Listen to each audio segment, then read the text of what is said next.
दशवा मरुतः कृष्णिमातरः सुगम्यावानो विदते सुजग्मयः आय वर्चसे सुप्रजा स्वसदाम। ओम गुरु भगवंता गुरु फिर पूजा गुरु गोविंदम गुरु मेरा पाद ब्रह्म गुरु भगवंता बंदा प्रथम महीसुर चजना मोह जता।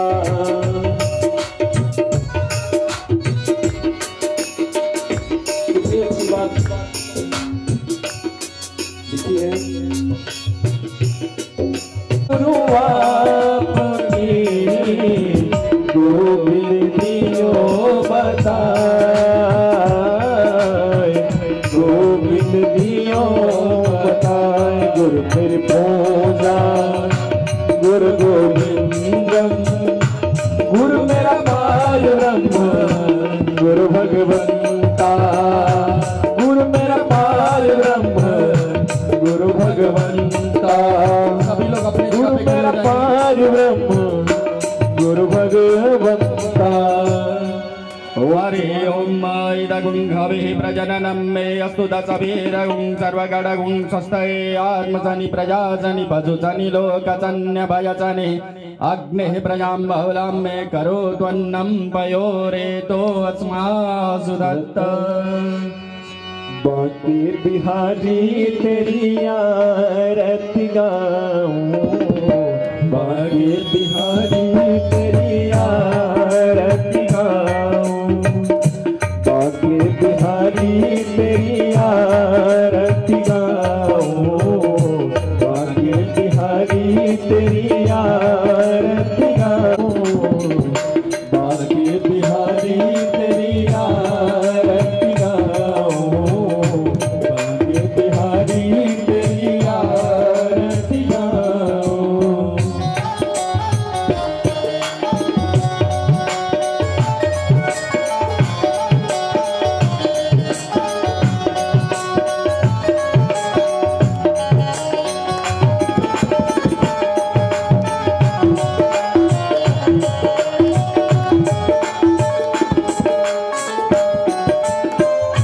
मोरे मुकुट तेरे शीश पे सोहे प्यारी बन से मेरा मन मोहे प्यारी बन से मेरा मन मोहे।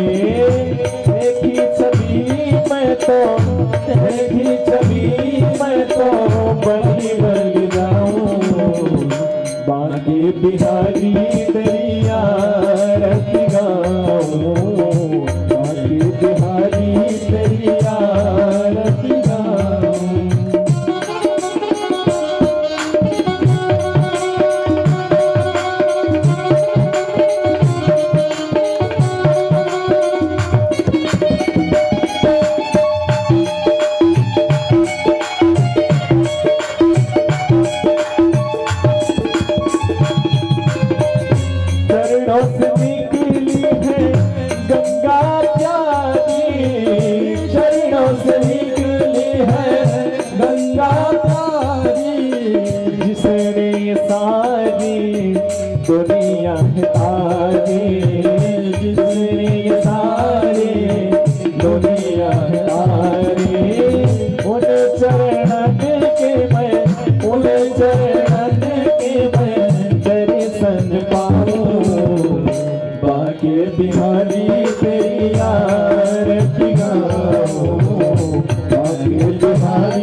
ये महारानी प्यारी छवि मैं तो प्यारी छवि मैं तो मन में बसाऊं बाके बिहारी तेरी आरती गाऊं बाके बिहारी तेरी आरती गाऊं दासिया रात के दात आप हो दासिया रात के दात आप हो सुखी दुख जीवन प्यारे साथ आप हो सुख दुख जीवन प्यारे साथ आप हो प्यारी सभी पे मैं प्यारी सभी पे मैं बनी बन जाऊं बाके बिहारी तेरी आरती गाऊं बाके बिहारी तेरी आरती गाऊं आरती गाऊं प्यारे आरती गाऊं प्यारे सबको दिखाऊं बाके बिहारी तेरी आरती गाऊं बाके बिहारी तेरी आरती गाऊं बाके बिहारी तेरी आरती गाऊं बाके बिहारी तेरी आरती गाऊं। अपनी जगह पे 3 बार तीर्थानि बदरन्ति स्कास्तानि गंगेना तेजा गुं सहस्त्र योजने व धनवानि धन्मसि। भगवान को आरती समर्पित कर दीजिए। ओम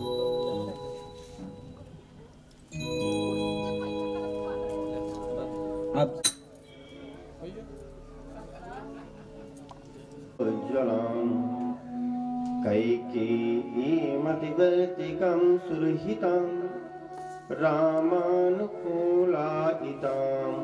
वन्देऽहं करपुस्तिकां कमलपादामाशुतुष्टां शुभां सर्वशक्ति महामाया दिव्यज्ञान सुमुहुर्मुहुः नमस्ते शारदे देवी सरस्वती मतिप्रदे प्रसीद मयि जिह्वा अग्रे सर्वविद्या प्रदा भव। जलिक भगवान की जय। परम मंगलमय भगवत स्वरूप श्रीमद् भागवत सप्ताह ज्ञान यज्ञ अमृत वर्षा होते हुए आज तीसरे दिवस की कथा में भगवत कृपा से हम आप सुनने एवं सुनाने के लिए समुपस्थित हुए हैं, क्योंकि जब तक प्रभु की कृपा नहीं होती तब तक धर्म नहीं हो सकता।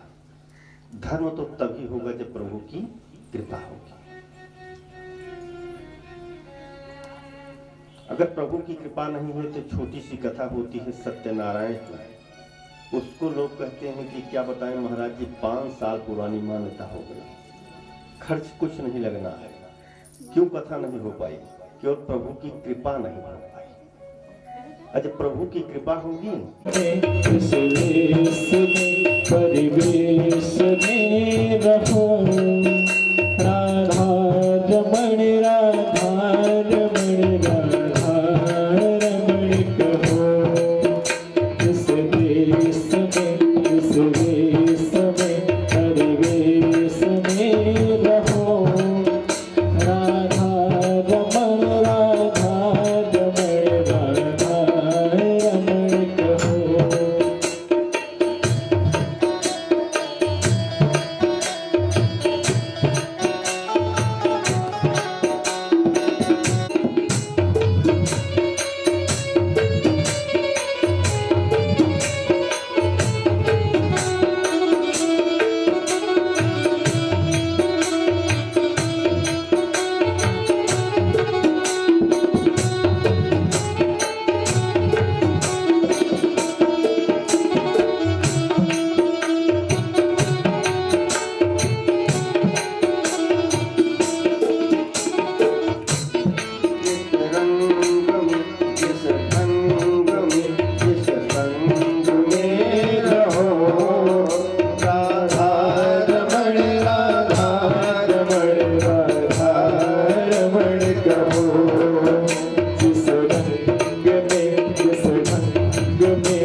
राधा।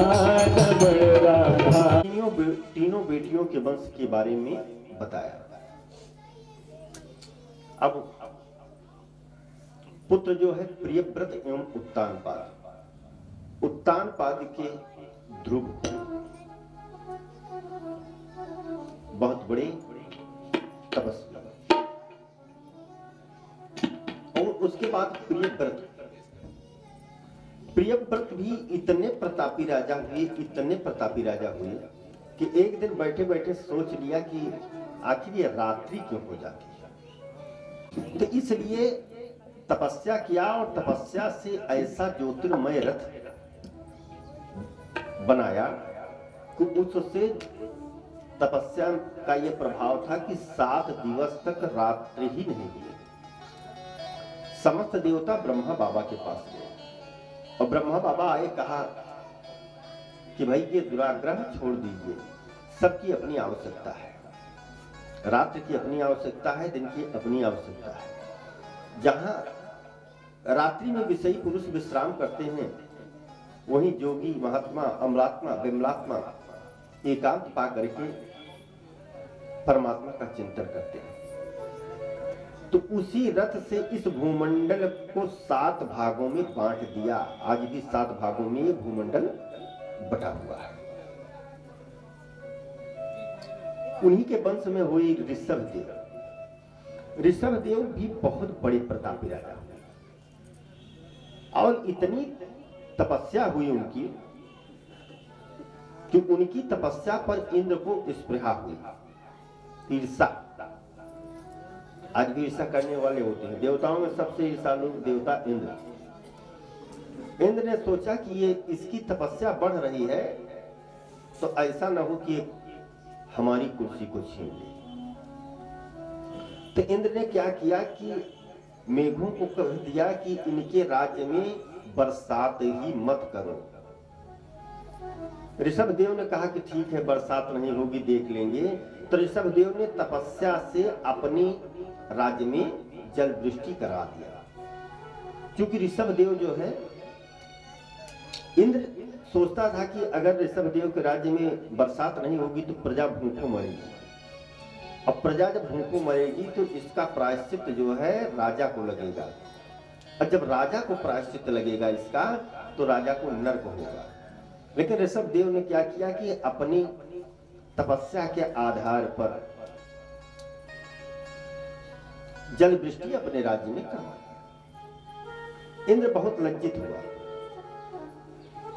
और जब लज्जित हुआ तो बदनामी होने लगी। तो उन्होंने कहा कि ऐसा है कि यह बदनामी हमारी दूर हो जाए। तो दूर करने के लिए क्या किया कि अपनी बेटी जयंती का विवाह ऋषभदेव से कर दिया कि हमारे रिश्तेदार हो जाएंगे तो बेइज्जती नहीं होगी। और जब ऋषभदेव से विवाह कर दिया इंद्र ने अपने पुत्री जयंती का, तो उसके 100 पुत्र हुए, और जिसमें सबसे बड़े थे भरत, जिनके नाम से इस देश का नाम पड़ा भारतवर्ष।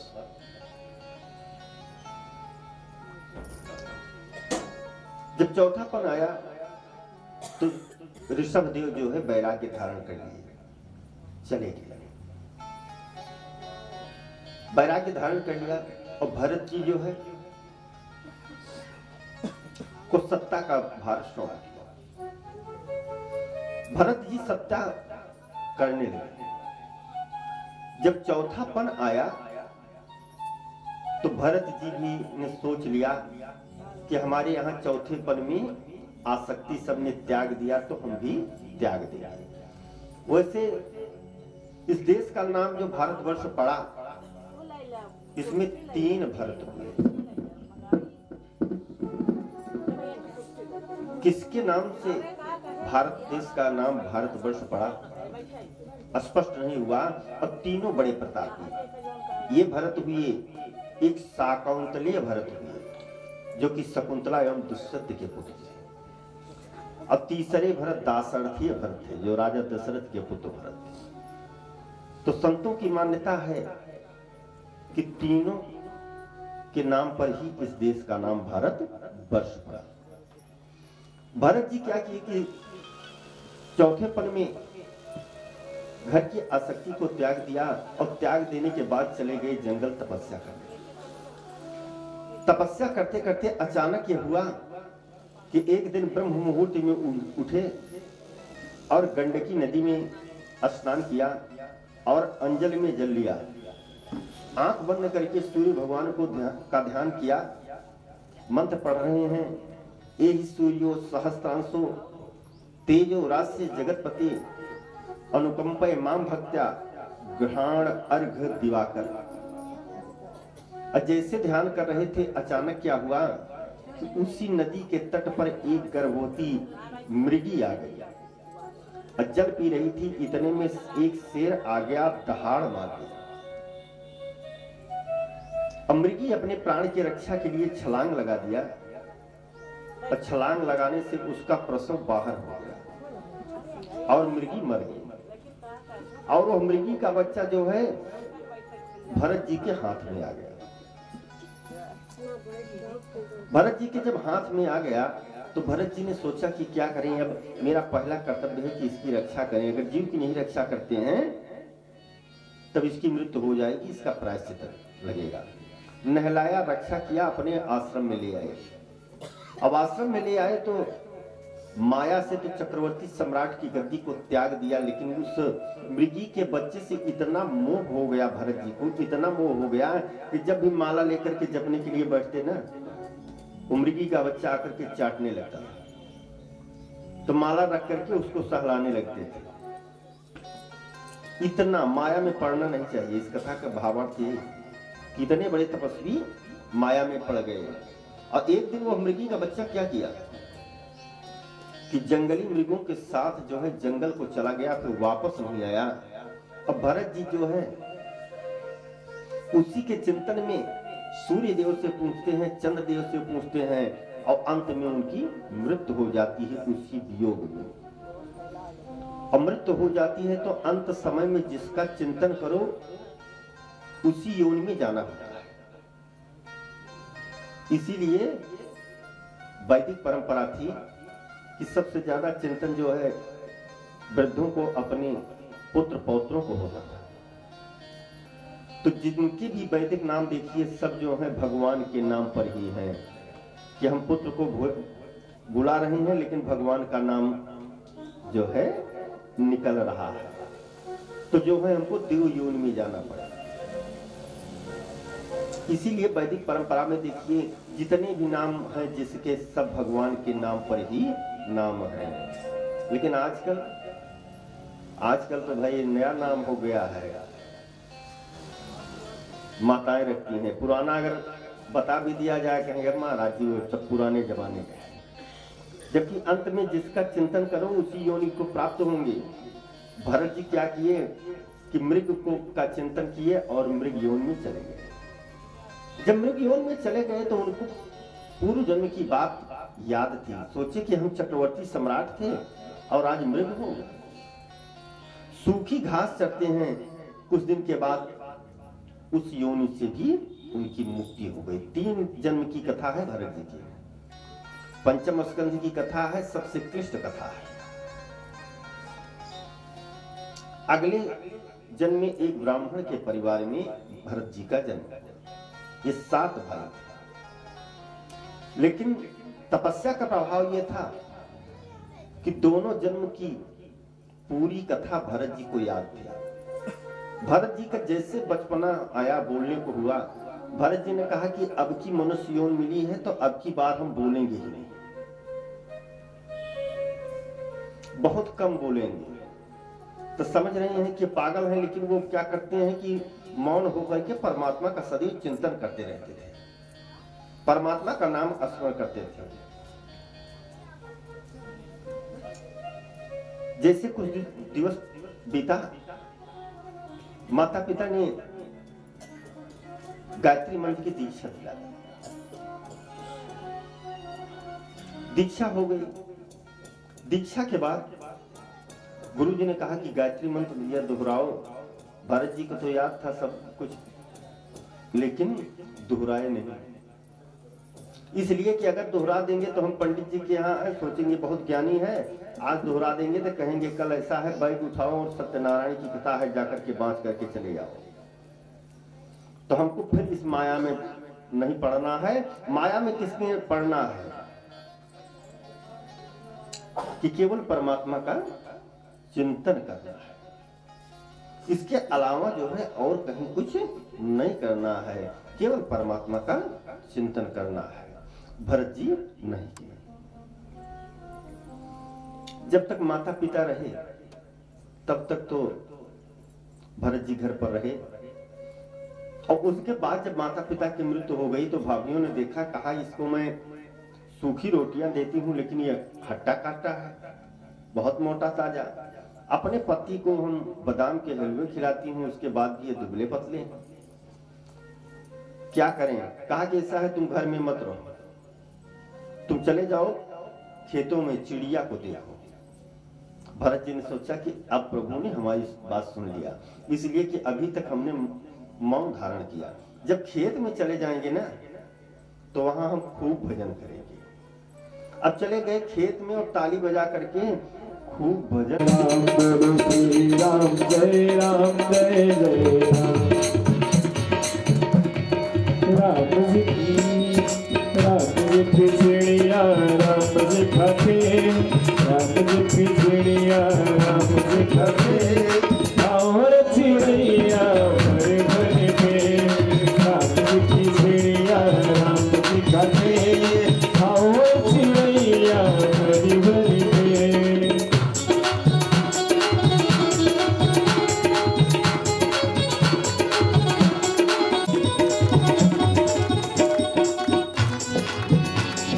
राम जी की चिड़िया राम जी खाते, राम जी की चिड़िया राम जी खाते, और चिड़िया भरी भरी पे, और चिड़िया भरी भरी पे, और चिड़िया भरी भरी पे। हो गई। कहा देखो ब्रह्मज्ञानी चरणों में पड़ा हुआ है और ये अज्ञानी बलि दे रहा है। भद्रकाली प्रकट होकर के सब डकैतियों को मार दिया। मंदिर का दृश्य बदल गया। भरत जी रोने लगे माँ की मूर्ति को पकड़ करके, माँ ये शरीर आप स्वीकार क्यों नहीं किए। उसके बाद माँ तो अदृश्य हो गई, लेकिन फिर मंदिर साफ किया। मंदिर साफ करने के बाद पुनः रहने लगे। एक दिन एक राजा था रघुगण, बहुत सत्संगी, जहां भी कथा हो वहां वो जाए। सबसे ज्यादा पूर्ण कथा श्रवण करने में है। जा रहा था तो उसका एक कहार जो है बीमार हो, तो कहा भाई किसी को पकड़ करके ले आओ, सत्संग में जाना है, जल्दी है। कहार बीमार हो गया तो और किसी को नहीं पाए, भरत जी को पा गए। भरत जी को पा गए। भरत जी से कहा तो भरत जी ने कहा कि ठीक है, प्रभु की और कृपा हो गई। जो भी कार्य मिलता वो प्रभु की कृपा ही मानते। कहा कृपा यह हो गई कि कम से कम ये क्या कर रहे हैं कि आज परोपकार में हमारी शरीर लग गए पालकी में। लेकिन जहां चींटा चींटी जब पड़े तो उछल जाए भरत जी, और जब उछल जाए तो पालकी में जो बैठा है उसका सर 2 बार राजा का लग गया। तुरंत नीचे देख करके डांटने लगा। कहा कस्तम निगूढ़ चरित्र जाना।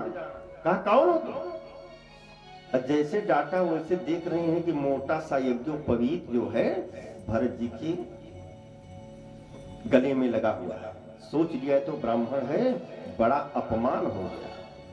तुरंत जो है रघुगण पालकी से उतर गया और हाथ जोड़ करके कहा कि महाराज मैं किसी को नहीं डरता हूं, केवल ब्राह्मण को। ना हम भृशंके सुरराज वज्रात नत्र यक्षशूलान न यमस्त दंडा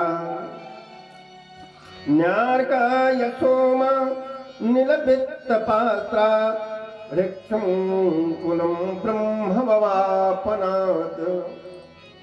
कहा कि ऐसा है कि न तो हम भृशंके सुरराज वज्रात, मैं इंद्र के वज्र को भी नहीं डरता, यम को भी नहीं डरता हूं, किसी भी देवता को नहीं डरता हूं, इसलिए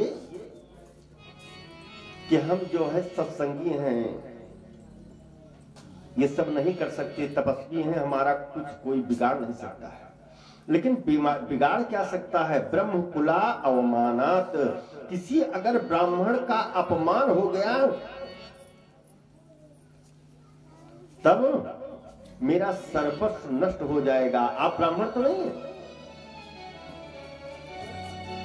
क्योंकि अगर सबसे दुश्मनी कर लिया जाए, किसी भी देवता और सबसे, तो होता क्या है कि देवता जो है उसको तत्काल कष्ट देते हैं या कुछ दिन के बाद कष्ट देते हैं। लेकिन अगर ब्राह्मण का अपमान हो गया और अपमान सह करके अगर वो चला गया तो पूरे कुल का विनाश हो जाता है। ऐसा श्रीमद् भागवत पंचम स्कंध में लिखा हुआ है। ब्राह्मण के कुल का अपमान नहीं करना चाहिए।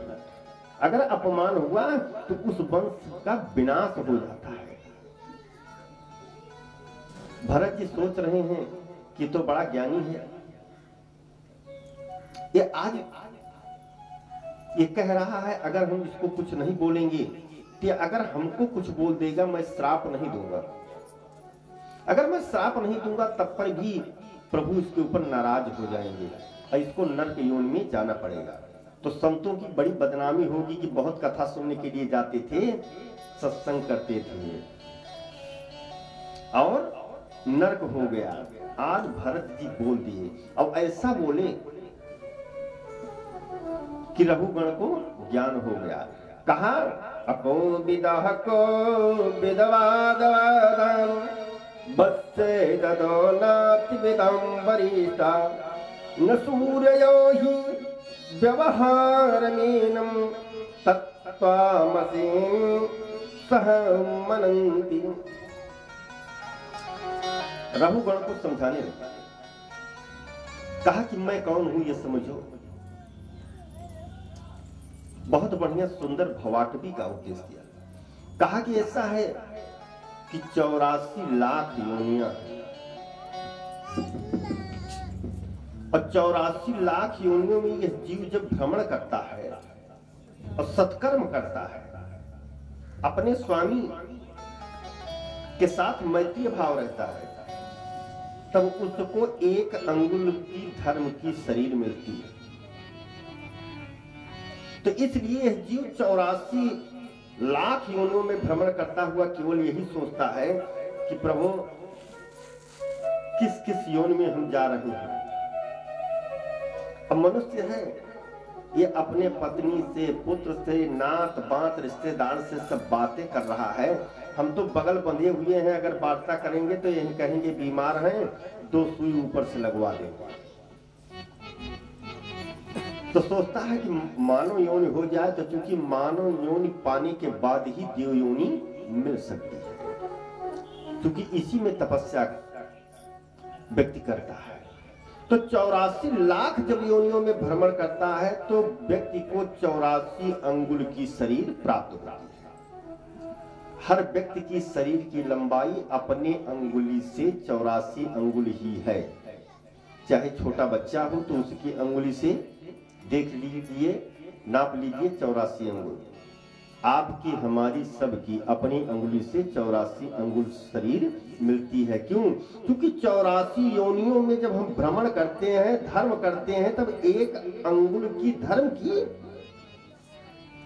शरीर हमको प्राप्त होती है। इसलिए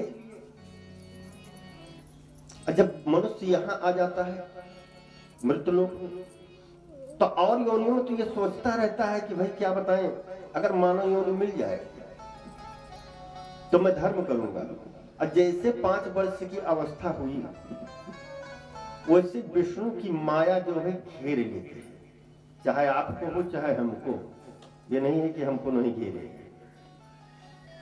सबको विष्णु की माया घेर लेती है।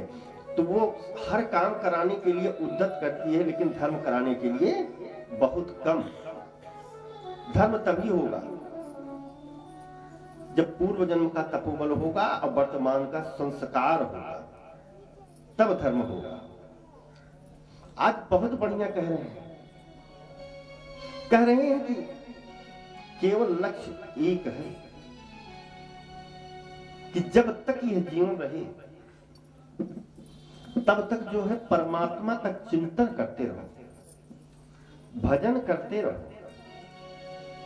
ये श्वास जो है कब निकल जाए।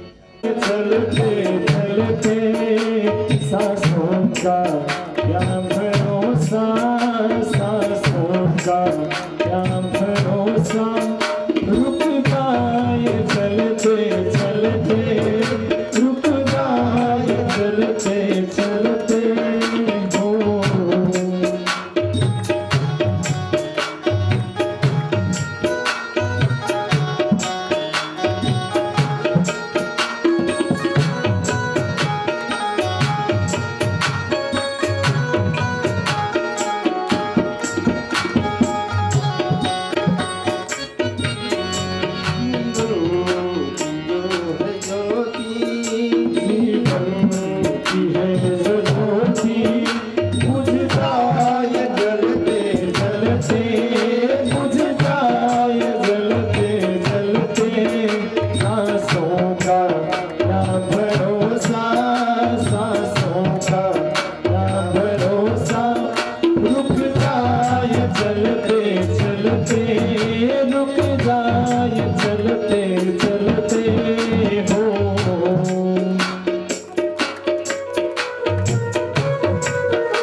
वास्तविकता यही है, कभी ये चिंतन नहीं करना चाहिए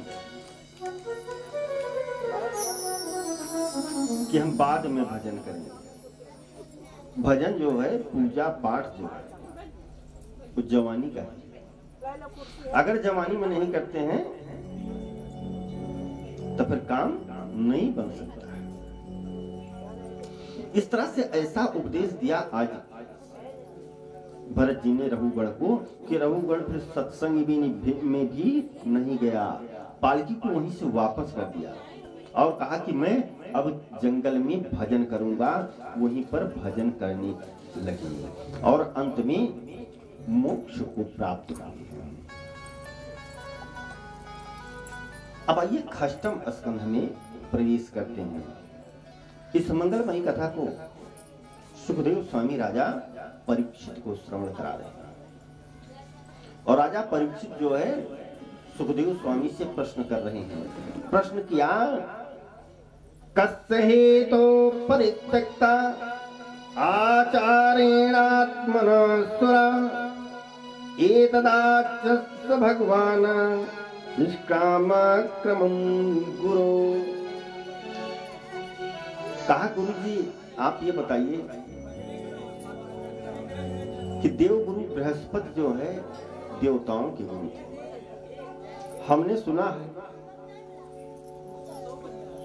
हमने सुना है कि ऐसा है कि देवताओं ने गुरु का त्याग कर दिया। ये कैसी कथा है? कहा, देवताओं ने गुरु का त्याग नहीं किया, गुरु ने देवताओं को त्याग किया। तो कहा कि यह कथा जो है विस्तार से जरा गुरुदेव जी आप श्रवण कराइए। तब इस कथा को विस्तार से श्रवण करा रहे हैं। कहते हैं कि एक बार देवगुरु बृहस्पति का आगमन हुआ इंद्र के सभा में। अब उस समय पर जिस समय पर गुरुदेव जी आए, नाच गाना बजाना सब कुछ हो रहा था। अप्सराएं नृत्य कर रहे थे। इंद्र ने देखा, देख करके अनदेखा कर दिया कि गुरु जी भी नहीं देखते हैं कि कब आना चाहिए कब नहीं आना चाहिए। यहाँ नाच गाना बजाना हो रहा है तो गुरुदेव जी आ गए। अब गुरुदेव जी आ गए हैं तब चले इनका पांव धोएं, आतिथ्य सत्कार करें, नाच गाना बजाना का मजा किरकिरा हो जाएगा। तो इंद्र ने क्या किया कि इंद्र ने अनदेखा कर दिया, दूसरी तरफ मुख कर लिया। देवगुरु बृहस्पति कुछ देर तो रहे और रहने के बाद बच्चे शांत रहे। कुछ देर तो रहे और रहने के बाद जो है देख रहे हैं कि ऐसा है कि ये तो गड़बड़ हो रहा है। अब गड़बड़ क्या हो रहा है कि गुरुजी जो है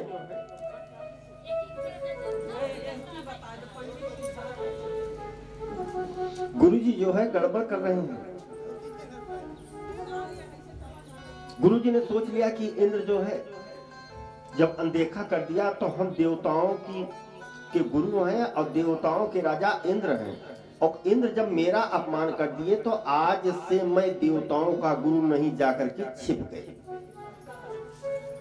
उधर शुक्राचार्य जी को पता चल गया कि देवगुरु जो है बृहस्पति जो है देवताओं से रुष्ट होकर के जाकर के छिप गए। कहा, कर दो चढ़ाई। अब धीरे धीरे ये देवता लोग पराजित होने लगे। तब गए श्रीमन नारायण के पास। जब श्रीमन नारायण के पास गए, कहा कि ये बताइए कि हम पराजित हो रहे हैं, क्यों? श्रीमन नारायण ने कहा कि ऐसा है, पराजय का केवल एक कारण है। कहा, क्या? कहा, आपके पास गुरु नहीं। गुरुदेव जी रुष्ट हो गए हैं, इसलिए आप अनवरत रूप से पराजित हो रहे हैं। गुरु करना जीवन में नितांत आवश्यक है। गुरु बिन भव निधि तरे न कोई, जौ बिरंच शंकर श्रम होई। चाहे शंकर भोले बाबा के समान ज्ञानी हो, लेकिन उनको भी गुरु करना आवश्यक है। अब गुरु करना कब चाहिए? लोग सोचते हैं कि बहुत अभी उम्र है, वृद्धावस्था में दीक्षा ले लेंगे। अभी जो है सब काम चलता रहे, जबकि सोच ऐसी नहीं होनी चाहिए। पूजा पाठ भजन ये सब जवानी का है, बुढ़ापी का नहीं है। क्योंकि हम कुल गुरु परंपरा से हैं। एक बार की घटना ऐसी हुई कि बादशाहपुर में एक वृद्ध थे, दरोगा जी थे, वो दरोगा से रिटायर हुए थे। तो जब उनके यहाँ कभी जाते थे तो गांव के लोग जो है सदैव कहते थे कि भाई ऐसा है कि दीक्षा ले लीजिए। तो बोलते थे कि दीक्षा लेंगे तो हम कायदे से लेंगे, आप लोगों की तरह से नहीं लेंगे। तो यही कहते कहते उनका अंत समय आ गया, चले गए इलाहाबाद। वहां से डॉक्टर साहब ने जवाब दे दिया, गांव ले आए, कहा 24 घंटे जिएंगे। और जब ये कहा कि 24 घंटे ये जीवित रहेंगे तो ये हुआ कि दीक्षा बहुत आवश्यक है, मंत्र ले ले, नहीं तो फिर इनको नरक योनि में ही जाना पड़ेगा। ते हुआ कि ठीक है, हमको फोन किया गया तो हमने कहा कि रुकिए, पंचांग जब वो खोले तो देख रहे हैं मुहूर्त नहीं। हमने कहा मुहूर्त नहीं है, कहा गुरुजी जब मुहूर्त देखेंगे तब तक यही निकल जाएंगे, आप चलिए आइए बिना मुहूर्त के। जब बताए तो वहां से चल दिए। और यही भुपिया मऊ तक आए थे कि फोन आ गया कि गुरुजी कहाँ हैं। हम कहा भुपिया मऊ पहुंच गए, शाम 5 बज रहे थे। कहा कि गुरुजी वो तो अब नहीं रहे, घर में बता करके आए थे वहां जा रहे हैं। अब भुपिया मऊ आ गए तो पता लगा कि नहीं रहे, तो वापस चले गए घर। तो कहने का मतलब यह है कि दीक्षा जो है जवानी में लेना चाहिए। क्यों? पहले माताएं हमारी भोजन बनाती थी, तो माताओं का मानना था कि रसोई में भगवान आते हैं। खाने वाला चाहे जैसे प्रसाद ले, लेकिन रसोई माताएं पवित्रता से बनाती थी। और जब रसोई बन जाए तो उसमें थोड़ा तुलसी दल डाल देती थी और भगवान को अर्पित कर देती थी, तो हो जाता था प्रसाद। और जब प्रसाद हो जाता था तो क्या है कि कभी बीमारी नहीं होती थी।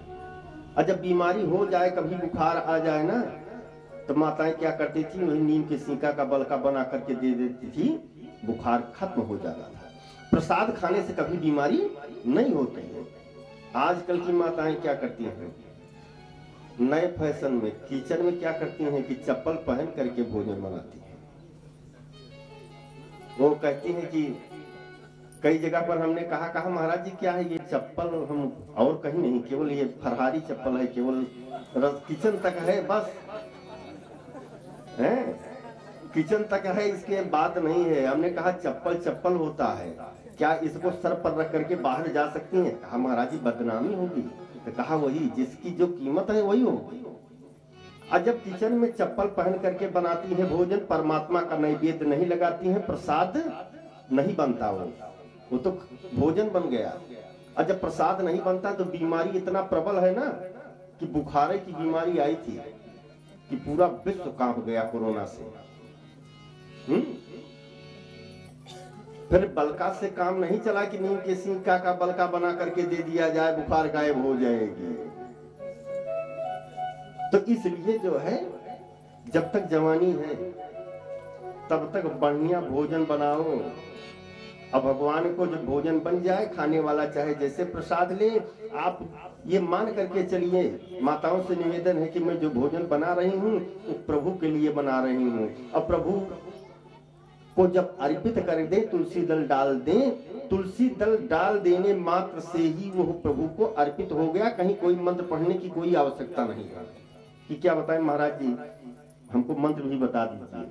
मंत्र पढ़ने, केवल उसमें तुलसी दल डाल दीजिए, जल का घेरा लगा दीजिए, परमात्मा का भोग हो गया। और उस भोग को खाने वाले व्यक्ति बीमार नहीं होंगे। और जब बीमार हो भी गए ना, तो बहुत छोटी सी दवा में वो ठीक हो जाएंगे। लेकिन किचन में चप्पल पहन करके न बनाओ है, नहीं तो पता लगेगा पूरा विश्व जो है कांप गया, थर्रा गया। और उसमें बड़ा घाटा हुआ। हमारी कई कथाएं लगातार थी। जब फोन करने लगे ना, अभी जो हमारी 20 तारीख से कथा है, मंडप जो है 6 महीना पहले से छाया हुआ है, क्योंकि उनकी कथा थी कोरोना में कैंसिल हुई थी। तो इसलिए विनम्र निवेदन है माताओं से कि पवित्रता से भोजन बनाएं और उसमें तुलसी दल डाल करके जल का घेरा लगा दें और दीक्षा अवश्य ले लें। बिना दीक्षा लिए व्यक्ति का उद्धार नहीं है। एक संत ने इस पर बहुत बढ़िया सुंदर भजन लिखा है कि पूजा पाठ भजन कब करना चाहिए। कि भजन करो भरी जवानी में बुढ़ापा किसने देखा है। भजन करो भरी जवानी में बुढ़ापा किसने देखा है। भजन करो भरी जवानी में बुढ़ापा किसने देखा है।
वास्तविकता यही है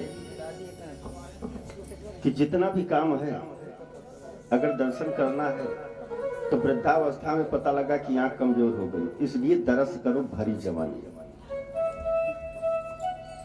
और कहीं तीर्थाटन में जाना है, दर्शन करना है, पता चला कि वैष्णो देवी जाना है,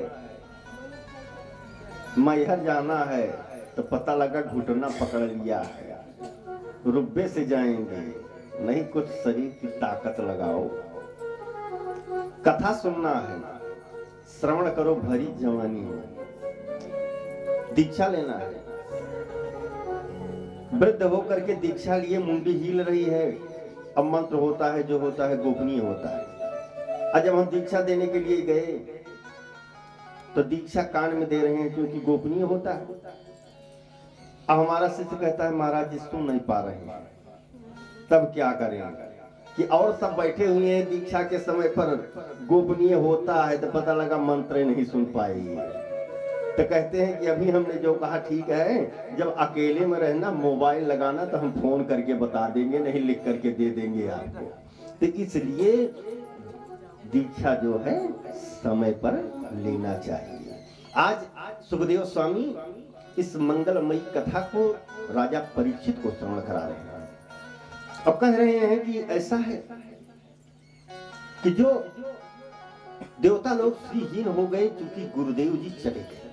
और जब गुरु जी चले गए हैं, बहुत ढूंढा गया, नहीं पता लग चला देवगुरु को कहां चले गए। तब यह हुआ कि ऐसा है कि बिना गुरु के रहना उचित नहीं है, नहीं तो सारी शक्ति हमारी जो है वो क्षीण हो जाए। तो चले गए, देखा दिव्य दृष्टि से कि गुरु किसको करें, गुरु जान करके करना चाहिए और वही गुरु करना चाहिए जो अपने दरवाजे पर कभी आ भी सके। ये नहीं है कि ऐसे गुरु से दीक्षा ले लें कि वो कभी दरवाजे पर ना आवे। तब चले गए त्वष्टा ऋषि के पुत्र विश्वरूप को गुरु बनाया। बहुत बड़े तपस्वी, बहुत बड़े ज्ञानी। तो उनके 3 सिर थे। तो प्रथम सिर से वो अन्न खाते थे और दूसरे से मदिरा पीते थे और तीसरे से सोमरस। तो विश्वरूप को कहा कि भाई ऐसा है कि आप हमारे गुरु बन जाएंगे। विश्वरूप ने कहा कि ऐसा है गुरु हम बन जाएंगे तो मेरी 10% शक्ति पूजा पाठ, क्योंकि जो गुरु होगा उस जितना जप तप करेगा 10% शिष्य को प्राप्त होगा। कहा 10% निकल जाएगा, हम गुरु नहीं बनेंगे, कुछ नहीं बनेंगे। तब विश्वरूप के भाई सैन्यवेश से कहा गया कि आप कहिए। सैन्यवेश ने कहा कि भाई ऐसा है कि आप चलिए कीजिए। बन गए गुरु विश्वरूप। और जब विश्वरूप गुरु बन गए तो जब यज्ञ किया, आहुति कराया तो देवता लोग बलशाली हो गए और जो संपत्ति इनकी गई थी वो धीरे धीरे धीरे धीरे वापस आ गई। और जब वापस संपत्ति आ गई तब जो है दैत्यों को घबराहट हुई कि क्या बताएं, जो मार पीट करके ले आए थे वो सब चला जा रहा है। तो शुक्राचार्य जी के पास गए। और जब शुक्राचार्य जी के पास गए तो शुक्राचार्य जी से कहा ऐसा है कि देखो विश्वरूप की माता है श्रीमती रचना देवी, वो दैत्यों के कुल की हैं, तो उनसे जाकर के कहो। जाकर के उनकी माता से कहा। जब माता से कहा तो कहा ठीक है। उनकी माता रचना देवी जाकर के बेटों से कहा कि बेटा मैं दैत्य कुल की हूं, तो इसलिए दैत्य कुल का विनाश मत करो। कहा माता जी यज्ञ करा रहे हैं तो कुछ हमको जिसका अन्न खाते हैं उसी के कल्याण के लिए करना चाहिए। कहा लेकिन मैं मां हूं, मेरा दैत्य में हमारे दैत्य कुल का विनाश हो जाएगा। कहा कि ऐसा है कि दैत्य कुल का विनाश नहीं होगा। मां की बात को स्वीकार कर लिया विश्वरूप ने। अब स्वीकार कर लिया तो मंत्र तेज से पढ़ें, लेकिन आहुति जब देना हो ना तो दैत्यों के पक्ष में धीमे से बोल दें स्वाहा, जिससे दैत्य बलशाली हो गए। अब जब दैत्य बलशाली हो गए तो पुनः इनका धन घटने लगा देवताओं का। और इसको इंद्र ने देख लिया। इंद्र ने देख लिया। इंद्र ने क्या किया कि अपना चक्र उठाया, छोड़ दिया। विश्वरूप के 3 सर कट गए कि तो खा हमारा रहा है और दैत्य की आहुति कर रहा है। जब तीनों सर कट गए तो उसकी मृत्यु हो गई, और एक सिर से हुआ पपीहा, दूसरे से गौरैया और तीसरे से तीतर की उत्पत्ति हो गई। अब तीसरी जब तीनों सिर कट गए तो इंद्र को ब्रह्महत्या लग गई, और ब्रह्महत्या लग गई वो पीछे पीछे, क्योंकि गुरु का पाप किया है, गुरु का वध किया है। तो इंद्र जो है जिधर जाते हैं उधर उनको ब्रह्महत्या उनके पीछे लगी रहती है। तो इंद्र जाकर के इंद्र भी छिप गए। अब उसी बीच में जब वो छिप गए तो ये हुआ कि दूसरा इंद्र आवे, तो दूसरे इंद्र आ गए नहुस। ये हुआ कि इनकी तपस्या है, नहुस को इंद्र की गद्दी पर बैठाया जाए। और नहुस जैसे इंद्र की गद्दी पर बैठे, वैसे जैसा हमने कि प्रथम दिन बताया कि कुछ लोग पद प्रतिष्ठा धन पा जाने के बाद विवेक शून्य हो जाते हैं। तो विवेक शून्य हो गए, सोचे कि मैं इंद्र हो गया हूं, देवताओं का राजा हो गया, अब मैं जो चाहूंगा वही करूंगा। अब वैसे साम्राज्य जो है करने लगे। और जब ऐसे साम्राज्य करने लगे तो चूंकि हमने बताया कि संतों और ब्राह्मणों का अपमान नहीं करना चाहिए, नारद जी ने देखा कि ये नहुस इंद्र तो हो गया है लेकिन ये अत्याचार कर रहा है। नारद जी तत्काल आ गए राजा नहुस के पास और कहा, आधे इंद्र प्रणाम। नहुस ने कहा, तुम्हारी बुद्धि खराब है क्या, ये आधा इंद्र क्यों बोल रहे हो? नारद जी ने कहा कि ऐसा है, पूरे इंद्र तो तब होगे जब तुम्हारे बगल इंद्र की पत्नी सची होगी। कहा हाँ ये बात तो है। भद्रमस्तुते कामा संपद्यताम तात्र पितॄणां समयोजितः। कहा मां जगत जननी जगदम्बा मां दुर्गा मेरी रक्षा कीजिए, मैं पतिव्रता पत्नी हूं। नहुस जो है इंद्र हुए हैं, हमको बुला रहे हैं, अगर मैं चली जाती हूं तो मेरा पातिव्रत धर्म जो है। जगदम्बा तेरा एक सहारा है, सिंहवाहिनी जगदम्बा तेरा ही एक सहारा है। राधे राधे, ताली बजाते रहिए, मां शक्ति की उपासना है।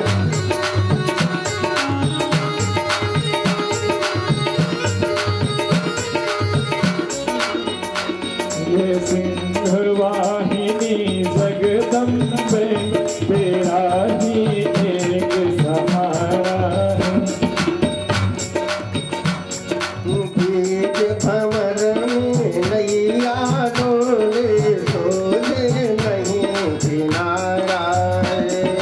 बीच भंवर में नैया डोले, सोले नहीं सहारा है।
जगदम्बा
के दर्शन से नैवेद्य धूप के अर्चन से नित तुम्हें दिखाया करता हूँ तो अब तक नहीं आया है। तुम्हें दिखाया करता हूँ जो अब तक नहीं दिखाया है।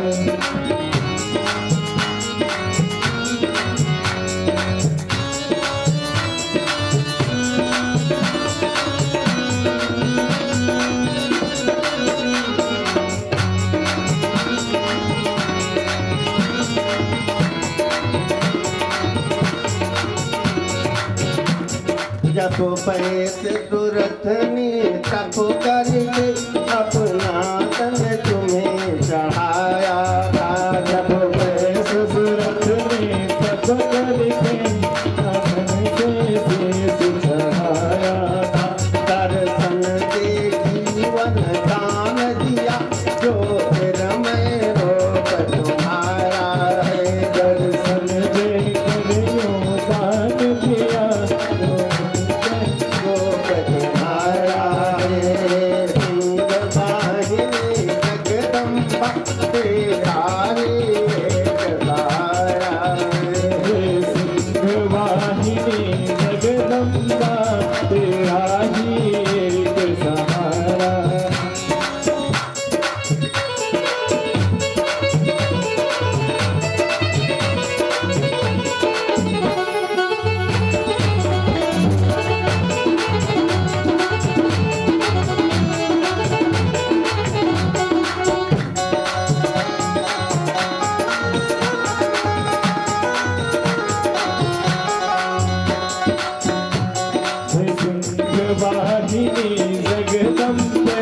तेरा ही एक सहारा। वाहिनी जगदम्बे तेरा ही एक सहारा है। सिंह वाहिनी जगदम्बे तेरा ही एक सहारा है। सिंह वाहिनी जगदम्बे तेरा ही एक सहारा है। इस प्रकार से माँ सची आज माँ दुर्गा जी से आराधना किया कि हे सिंह माँ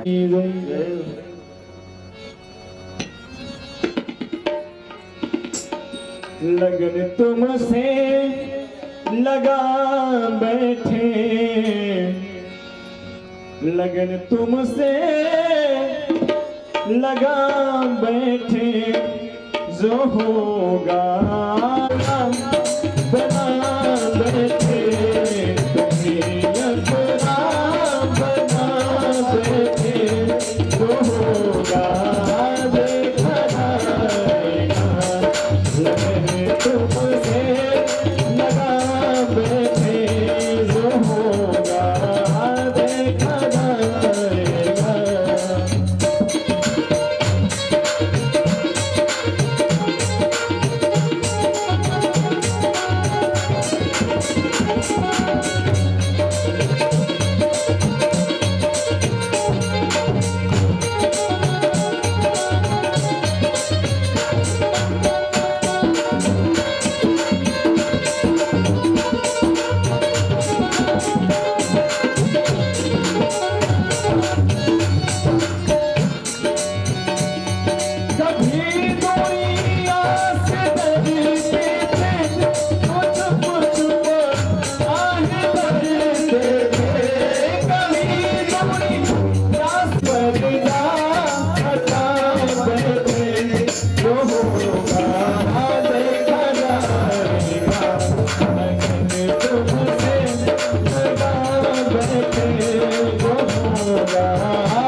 होगा देखा जाएगा।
वास्तविकता यही है कि परमात्मा से लगन लगा ले।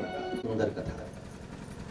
राजा परीक्षित जो है सुग्रीव स्वामी से प्रश्न करते हैं, कहते हैं गुरुजी आपने कल बताया था हिरण्याक्ष का वध प्रभु जो है सूकरा अवतार लेकर के करे,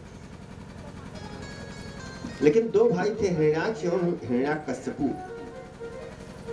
तो हिरण्याक्ष की तीसरे स्कंद में कथा है और हिरण्याकश्यपु की 7वें स्कंद में कथा है।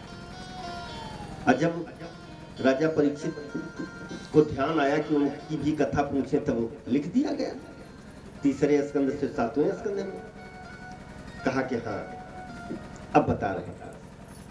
कहा जिस समय पर हिरण्याक्ष का वध भगवान सूकरा अवतार में कर दिया, वध हो जाने के बाद हिरण्याकश्यपु जो है क्रोध हुआ और गया अपने गुरु के पास। गुरु जी से कहा कि ऐसा है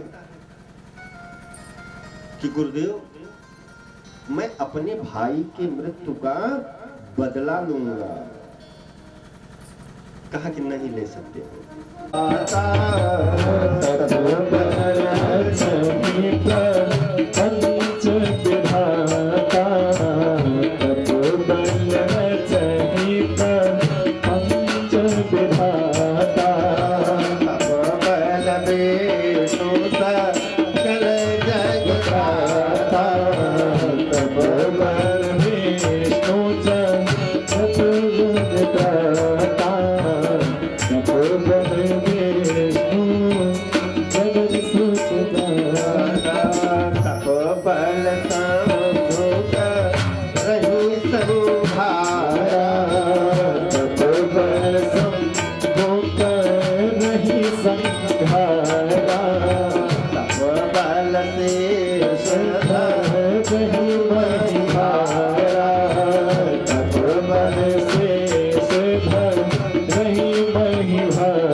तप से विष्णु भगवान समस्त राक्षसों पशु पक्षी जीव जंतु से मेरी मृत्यु न हो। ब्रह्मा ने कहा तथास्तु।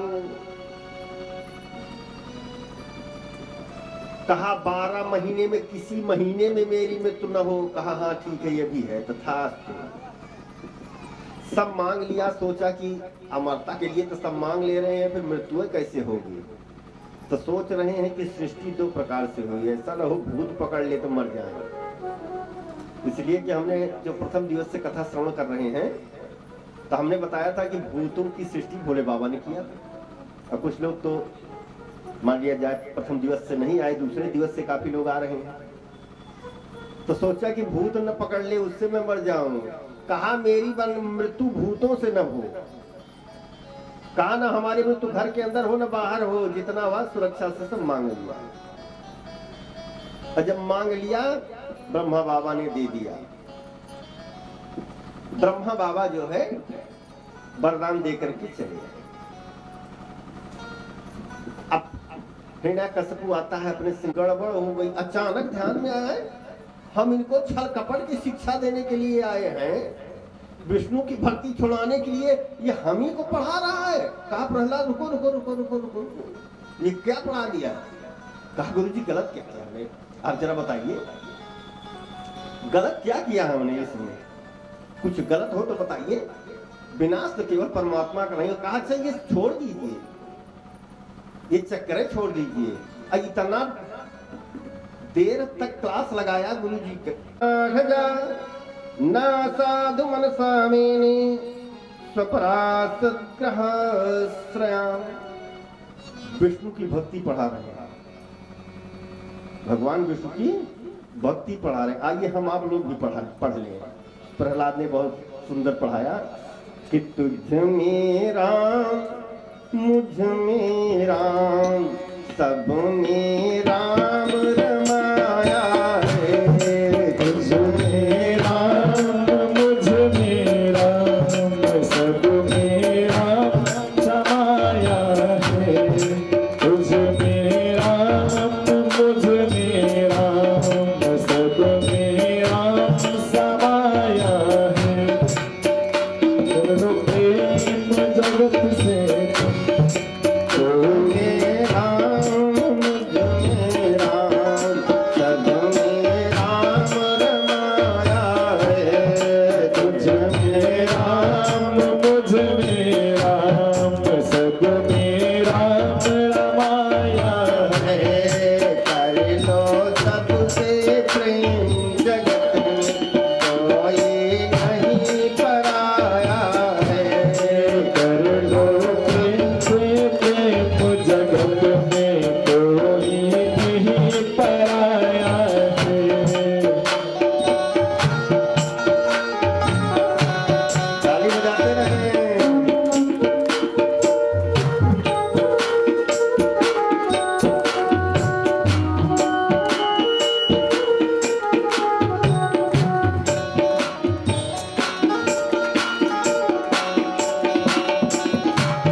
वो तो कीर्तन कर रहे हैं, प्रभु का जल्लाद आए, कहा महाराज क्या बताएं।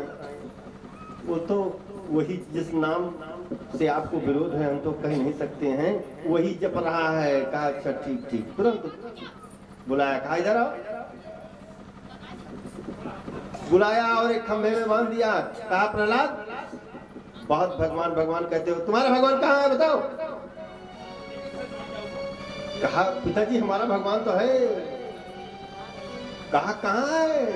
कहा हरि व्यापक सर वस्त्र समान, हरि व्यापक सर वस्त्र समान, हरि व्यापक सर वस्त्र समान, हरि व्यापक सर वस्त्र समान,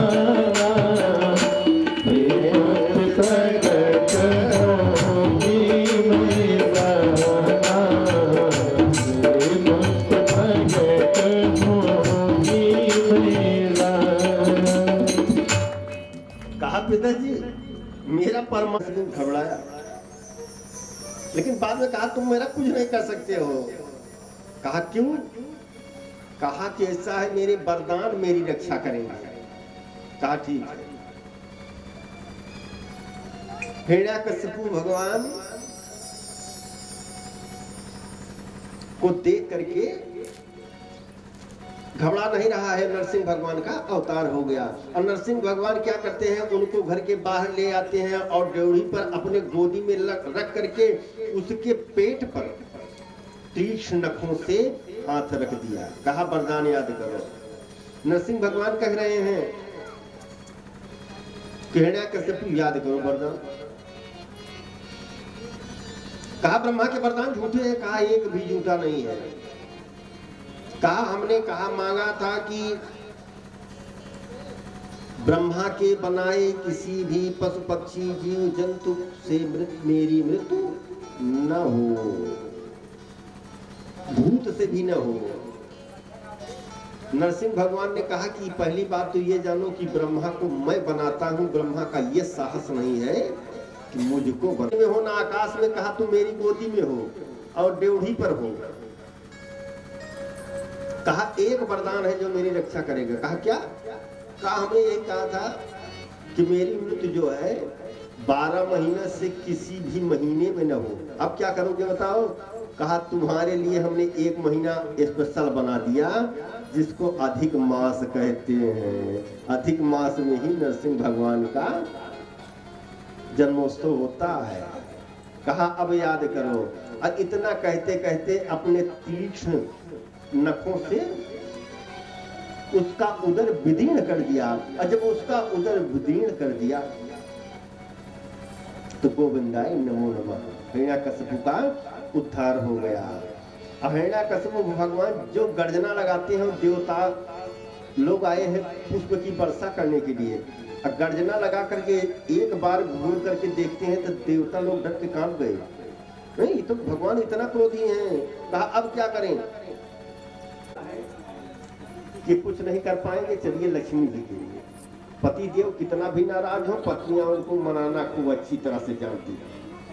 वो जानती हैं कि किस प्रकार से उनको मनाना है। चलो लक्ष्मी जी के पास। लक्ष्मी जी के पास चले गए और लक्ष्मी जी के पास गए। लक्ष्मी जी से कहा कि माता जी प्रभु का अवतार हो गया है, चल करके आरती कर दी। माता ने कहा कि हम तब नहीं घबराए जब पहाड़ से गिराया गया, पर्वत से गिराया गया, अग्नि में जलाया गया, तेल में खौलाया गया, तब नहीं डरे तो अब डरेंगे। अब तो जान रहे हैं कि मेरी रक्षा करने के लिए आए हो। कहा वरदान मांगो।